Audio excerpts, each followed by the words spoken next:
sempat ramai itu kan bahwa pelantikan presiden di 2024 ini akan menggunakan tap MPR. Kalau pakai tap MPR ini dasar hukumnya lebih kuat gitu kan. Yeah. Nah, usut punya usut, kita juga ngobrol-ngobrol sama beberapa orang-orang ya di sana begitu. Nah, ini sebetulnya juga menjadi celah nih. Kalau misalkan pakai tap MPR, suatu ketika lu bisa aja diganti. Ini kepentingan Prabowo sama Jokowi bersamaan. Bersatu. Kenapa? Karena Jokowi juga khawatir kalau misalkan menggunakan tap MPR, ini banyak banget kan orang-orang kan selain DPR, ada DPD juga nih memegangnya gimana nih kalau tiba-tiba ada sidang istimewa segala macam. Di sana khawatirnya Prabowo yang dilengserin atau Gibran yang dilengserin? Anda jawabannya sudah punya sendiri kan ya?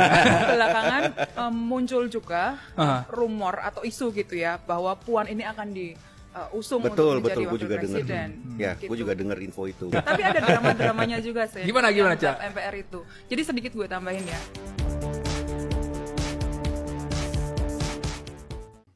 Tujuh alasan Gibran batal dilantik.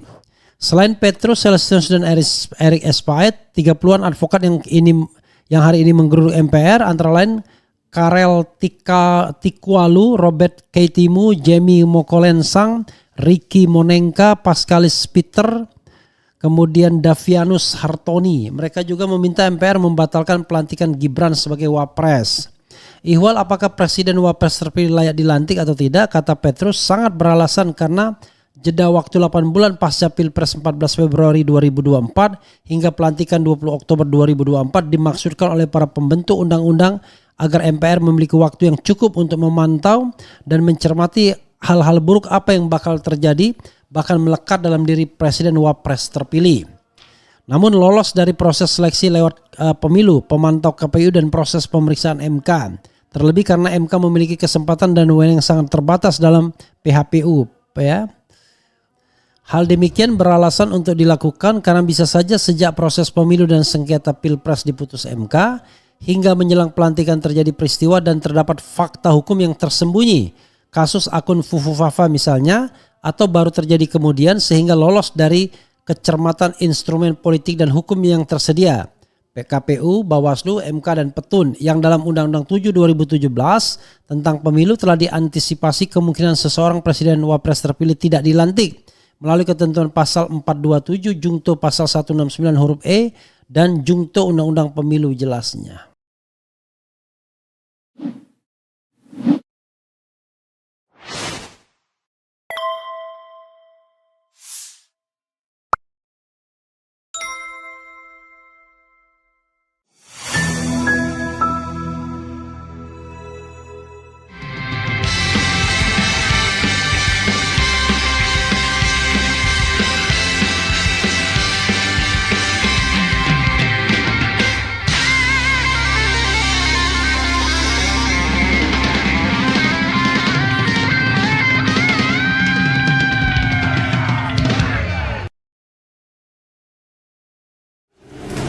Diberitahukan kepada penggugat PDIP, tergugat KPU dan tergugat dua intervensi kepada pihak intervensi bahwa hari ini seyogyanya agenda persidangan adalah pembacaan putusan. Oleh karena Hakim Ketua Majelis atas nama Bapak Joko Setiono SHM dalam keadaan sakit, maka agenda pembacaan putusan sengketa aku, sengketa 133 ini ditunda dan ditetapkan kembali pada hari Kamis tanggal 24 Oktober 2024 jamnya sama, jam 1 waktu Indonesia Barat melalui sidang ikon juga. Oke, putusan agendanya tetap pembacaan putusan seperti hari ini. Selanjutnya kepada para pihak agar mengikuti persidangan tersebut secara elektronik. Terima kasih. Ditulis tadi diupload jam 13:05 di aplikasi. Jadi saudara-saudara, kami harus sampaikan dan pastikan bahwa pembacaan putusan perkara 133 atas permusyawaratan majelis hakimnya itu menunda pembacaan putusannya. Kira-kira seperti itu. Dan diagendakan kembali di tanggal 24 Oktober, hari Kamis. Ada catatan khusus nggak Pak dari majelis hakim terkait penundaan ini kan majelis ini tidak terikat dengan agenda apapun di luar persidangan. Ini murni persoalan kemanusiaan saja, bahwa ketua majelisnya sakit. Jadi kemarin itu saya belum tidak ketemu, dari kemarin saya tidak ketemu dengan Pak Joko ini. Jadi kami tadi baru dapat konfirmasi kalau Pak Joko Setiono ketua majelis ini memang sakit. dan memang tidak bisa digantikan ya Pak? Tidak bisa. Kalau ketua majelis hakim yang berhalangan itu tidak bisa. Kalau hakim anggota masih memungkinkan. Jadi kalau posisi menurut hukum acara, kalau posisi ketua majelisnya berhalangan, bapak itu sakit atau sedang dinas luar, itu putusan ditunda. Itu. Jadi siapa Pak nama ketua majelisnya? Bapak Joko Setiono, SHMH. Beliau juga wakil ketua PPW di sini.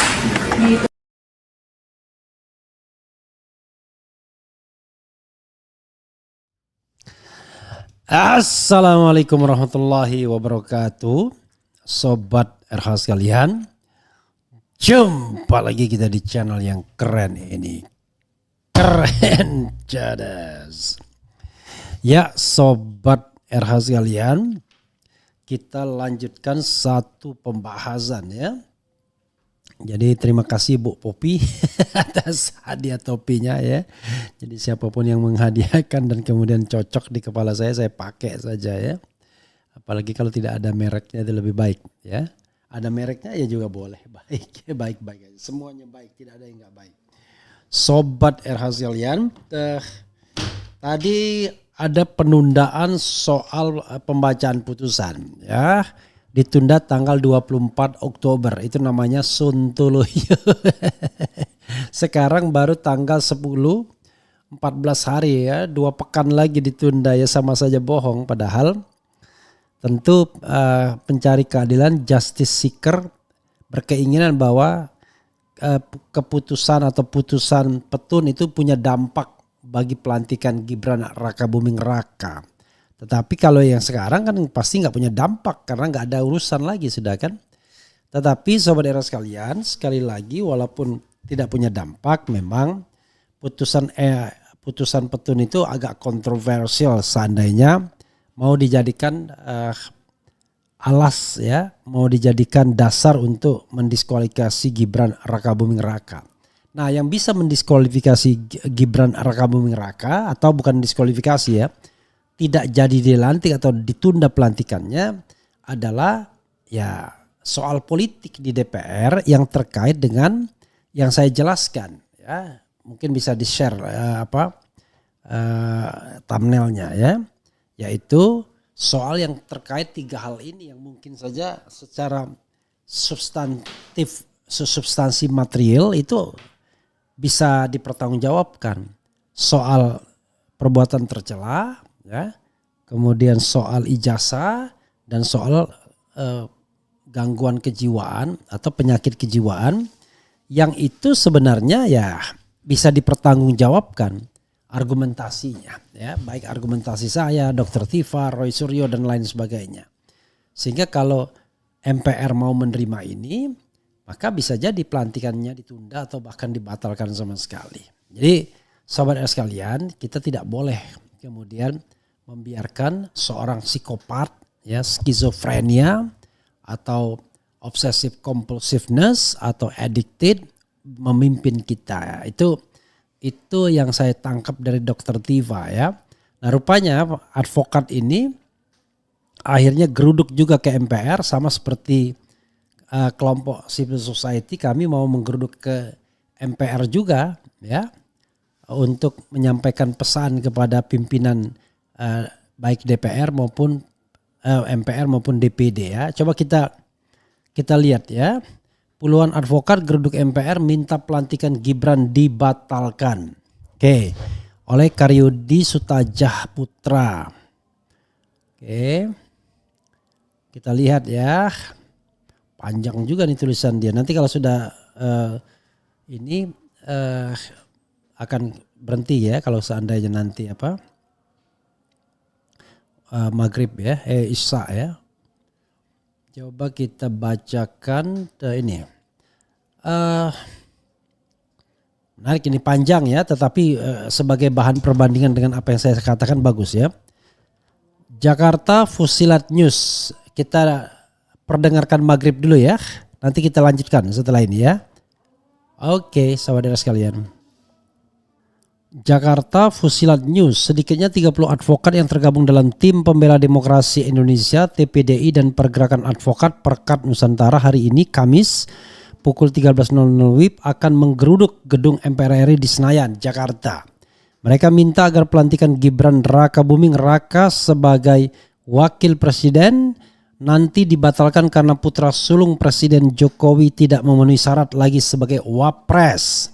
Menurut Koordinator TPDI Petrus Celestinus, kedatangan mereka ke Senayan untuk beraudiensi dengan fraksi MPR, khususnya fraksi Dewan Perwakilan Daerah yang mereka nilai lebih independen karena tidak terkooptasi partai politik yang saat ini nyaris seluruhnya mendukung Prabowo Gibran, presiden dan wakil presiden terpilih.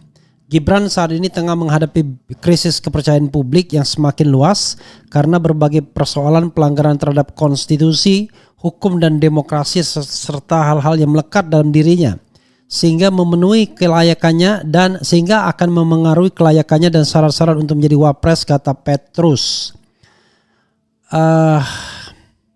Berdasarkan ketentuan pasal 3 ayat 2 Undang-Undang Dasar 1945, kata Petrus, MPR berwenang melantik presiden dan wapres. Sehingga dengan demikian harus dipastikan terlebih dahulu bahwa presiden dan wapres terpilih yang akan dilantik pada 20 Oktober benar-benar berada pada dalam keadaan layak dan memenuhi syarat untuk dilantik. Petrus kemudian mengutip ketentuan pasal 5 huruf D dan pasal 10 huruf B Undang-Undang 13 2019 tentang perubahan ketiga atas Undang-Undang 17 2014 tentang MD3, MPR, DPR, dan DPD ya. Pasal 5 huruf D berbunyi, MPR bertugas menyerap aspirasi masyarakat berkaitan dengan pelaksanaan UUD 1945. Lalu pasal 10 huruf B yang berbunyi, anggota MPR berhak menentukan sikap dan pilihan dalam pengambilan keputusan, bukan tukang stempel. Sejalan dengan kedudukan MPR selaku pemegang kedaulatan rakyat, sekaligus pengemban fungsi representasi rakyat, menurut Petrus, MPR bukanlah lembaga tukang stempel hasil pemilu dan bukan pula tukang stempel putusan MK dalam sengketa Pilpres, melainkan MPR memiliki kewenangan untuk menyerap aspirasi rakyat. MPR memberikan penilaian akhir terhadap seluruh tahapan dalam proses demokrasi yang sedang berjalan terkait pemilihan dan pelantikan presiden dan wakil presiden terpilih yang akan dilantik 20 Oktober 2024. Pertanyaannya, apakah Gibran masih layak dan beralasan untuk dilantik? Tanya Petrus ya. Oke, pelan-pelan kita ya. Gitu. Oke. 7 alasan Gibran batal dilantik. Selain Petrus Celestinus dan Erick Espaet, 30-an advokat yang hari ini menggeruduk MPR antara lain Karel Tikwalu, Robert Keitimu, Jamie Mokolensang, Ricky Monengka, Pascalis Peter, kemudian Davianus Hartoni. Mereka juga meminta MPR membatalkan pelantikan Gibran sebagai wapres. Ihwal apakah presiden wapres terpilih layak dilantik atau tidak, kata Petrus sangat beralasan karena jeda waktu 8 bulan pasca Pilpres 14 Februari 2024 hingga pelantikan 20 Oktober 2024 dimaksudkan oleh para pembentuk undang-undang agar MPR memiliki waktu yang cukup untuk memantau dan mencermati hal-hal buruk apa yang bakal terjadi bahkan melekat dalam diri presiden wapres terpilih. Namun lolos dari proses seleksi lewat pemilu, pemantau KPU dan proses pemeriksaan MK. Terlebih karena MK memiliki kesempatan dan wewenang yang sangat terbatas dalam PHPU ya. Hal demikian beralasan untuk dilakukan karena bisa saja sejak proses pemilu dan sengketa Pilpres diputus MK hingga menjelang pelantikan terjadi peristiwa dan terdapat fakta hukum yang tersembunyi, kasus akun Fufufafa misalnya, atau baru terjadi kemudian sehingga lolos dari kecermatan instrumen politik dan hukum yang tersedia, PKPU, Bawaslu, MK, dan Petun yang dalam Undang-Undang 7 2017 tentang pemilu telah diantisipasi kemungkinan seseorang presiden wapres terpilih tidak dilantik melalui ketentuan pasal 427 Jungto pasal 169 huruf E dan Jungto Undang-Undang Pemilu jelasnya. Menurut Petrus, MPR harus jernih dan objektif melihat realitas di mana hukum sudah dirusak dan tidak lagi menjadi panglima.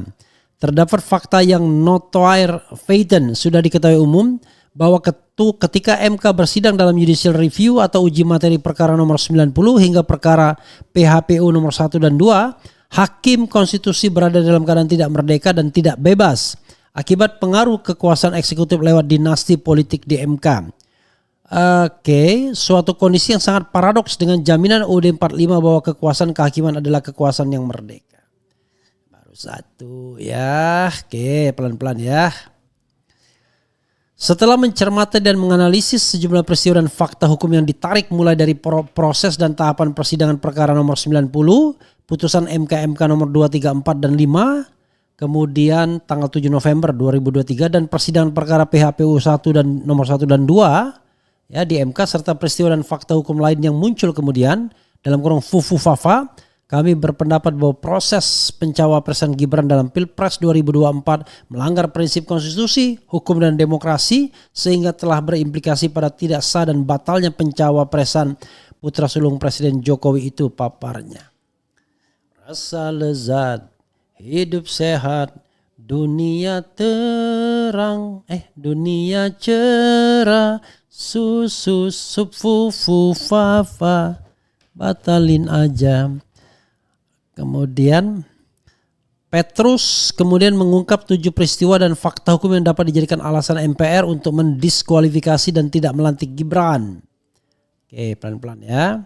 Pertama, kata Petrus, selama proses hingga putusan perkara 90 menjadi kontroversi sehingga publik menjuluki MK sebagai mahkamah keluarga karena dengan putusan tersebut terbukti hakim-hakim konstitusi memiliki konflik of interest, konflik kepentingan, dan sejumlah pelanggaran lain yang diungkap sendiri oleh hakim konstitusi dalam dissenting opinion, pendapat berbeda, putusan MK 90. Oke. Bahkan kata Petrus, pihaknya pada 12 Oktober 2023 atau 4 hari sebelum putusan perkara nomor 90 dibacakan, 16 Oktober 2023, sudah mengirim somasi atau surat peringatan kepada 9 hakim konstitusi yang memeriksa dan mengadili perkara nomor 90 agar mengundurkan diri dari persidangan karena memiliki konflik of interest sebagai suatu perilaku yang dilarang dan diancam dengan sanksi administrasi atau pidana, dan putusan hakim konstitusi dinyatakan tidak sah oleh pasal 17 Undang-Undang nomor 48 tahun 2009 tentang kekuasaan kehakiman. Anwar Usman diberhentikan.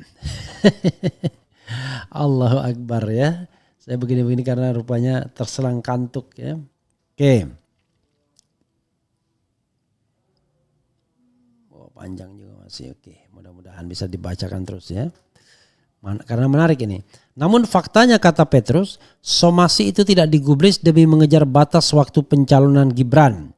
Dengan demikian putusan MK nomor 90 merupakan peristiwa dan fakta hukum yang sangat penting dan menentukan bagi keabsahan pencawapresan Gibran. Karena putusan MK dimaksud tidak berimplikasi hukum pada hakim konstitusi Anwar Usman diberhentikan dari jabatan ketua MK dan 8 hakim konstitusi lainnya yang diberi sanksi administratif berupa teguran tertulis dan teguran lisan secara kolektif dalam putusan MK tanggal 7 November 2023. Akan tetapi juga berimplikasi hukum pada tidak sahnya putusan MK 90. Paling fatal adalah perkara nomor 90 disidangkan kembali dengan susunan majelis hakim yang berbeda sebagaimana diatur dalam pasal 17 ayat 6 dan Undang-Undang nomor 48 tahun 2009. Namun sanksi pidana saat ini masih dalam proses telaah KPK dalam perkara dugaan terjadi tindak pidana kolusi dan nepotisme, sementara akibat hukum berupa tidak sahnya putusan MK saat ini diabaikan oleh MK sendiri.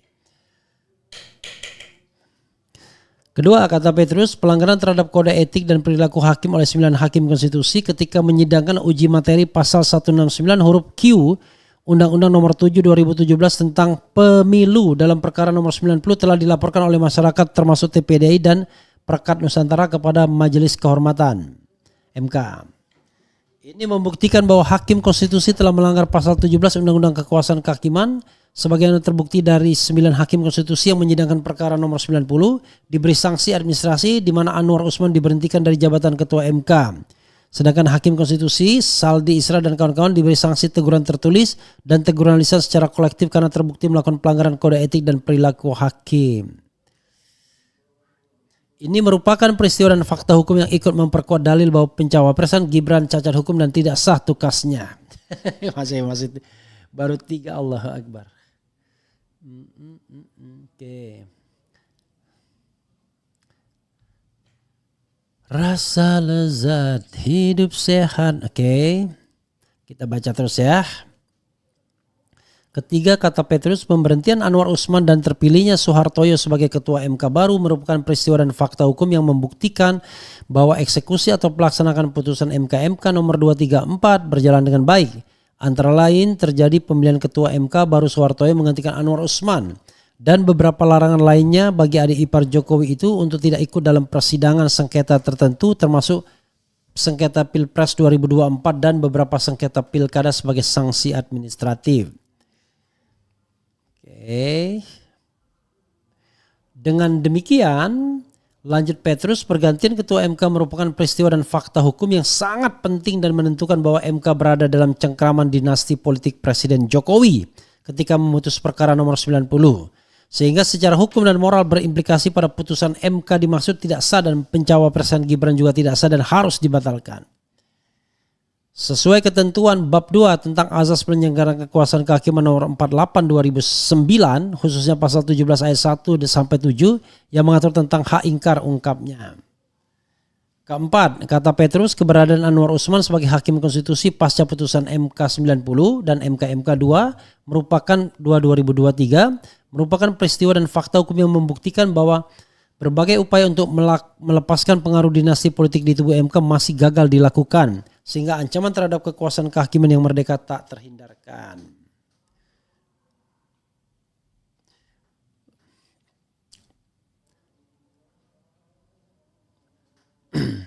Baru kali ini saya membaca agak kuat karena kepanjangan ya.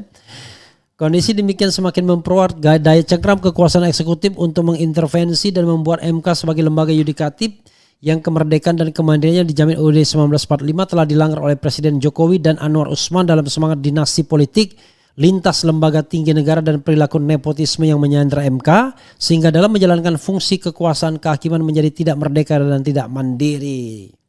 Bagian ini bisa dijadikan sebagai peristiwa dan fakta hukum untuk dijadikan alasan bagi MPR tidak melantik Gibran sebagai wapres, tegas Petrus. Kelima, kata Petrus, pasal 13 ayat 1 huruf Q peraturan KPU 19/2023 tentang persyaratan usia minimal 40 tahun tetap berlaku pasca putusan MK nomor 90 karena secara hukum KPU baru boleh mengubah PKPU manakala DPR telah melaksanakan putusan nomor 90 yaitu mengubah ketentuan batas umur. Dalam perubahan undang-undang pemilu enggak juga ini ya. Oke, kita bisa berdebat ya. Karena itu katanya pendaftaran Gibran di KPU kemudian dinyatakan diterima dan dinyatakan sebagai telah memenuhi syarat sebelum KPU mengubah PKPU, maka secara hukum pendaftaran Gibran cacat hukum dan tidak sah. Oke.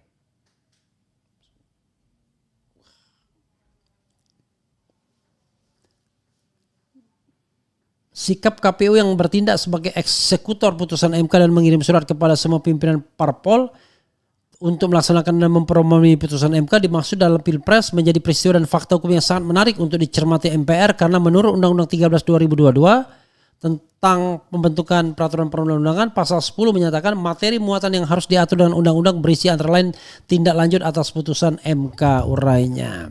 Artinya jelas Petrus terkait putusan MK yang menyangkut uji materi Undang-Undang Terhadap 2045 termasuk perkara nomor 90 sepenuhnya wewenang DPR untuk mengeksekusinya dengan mengatur lebih lanjut dalam perubahan Undang-Undang Pemilu bukan serta-merta menjadi wewenang KPU yang dilaksanakan tanpa merevisi PKPU yang mengatur usia minimum capres-cawapres 40 tahun.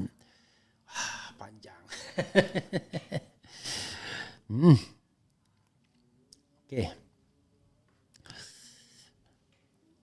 Oke, kita keenam, kata Petrus, persidangan PHPU nomor 1 dan PHPU nomor 2, MK tidak menempatkan posisi 8 hakim konstitusi dalam keadaan tidak merdeka tersandra oleh putusannya sendiri. Ketujuh, kata Petrus, unggahan akun Fufafa telah menyeret nama Gibran yang adalah wapres terpilih. Kini sudah menjadi bola liar dan berimplikasi memicu lahirnya krisis kepercayaan publik yang meluas. Bukan saja terhadap Gibran tapi juga terhadap Presiden Jokowi yang sebentar lagi akan berakhir masa jabatannya. Berdasarkan 7 peristiwa dan fakta hukum tersebut, TPDI dan Perkat Nusantara meminta MPR mempertimbangkan untuk mendiskualifikasi dan tidak melantik Gibran sebagai wapres pendamping Presiden Prabowo Subianto pada 20 Oktober nanti sesuai dengan tugas wewenang dan hak MPR yang dijamin konstitusi. Begitu saudara sekalian ya. Jadi fakta-fakta hukum yang dikemukakan ya. Pertama ya sampai 7. Rupanya saya mengalami kesulitan untuk membaca semuanya karena terlalu banyak ya. Oke. Coba kita bacakan ya. Harusnya diwakilkan, ini amat lucu kok. Kayak drama Korea aja. Adili Jokowi perlu dipaksa hakim ketua, mungkin sudah masuk angin atau tekanan politik. Keren, cadas, pokok Ya begitu saja sobat sekalian ya. Karena saya harus, nanti kita akan bahas lebih lanjut ya. Tetapi saya harus istirahat. Dan kita antar dengan Raja Petruk. Wassalamualaikum warahmatullahi wabarakatuh. Keren, cadas, cia.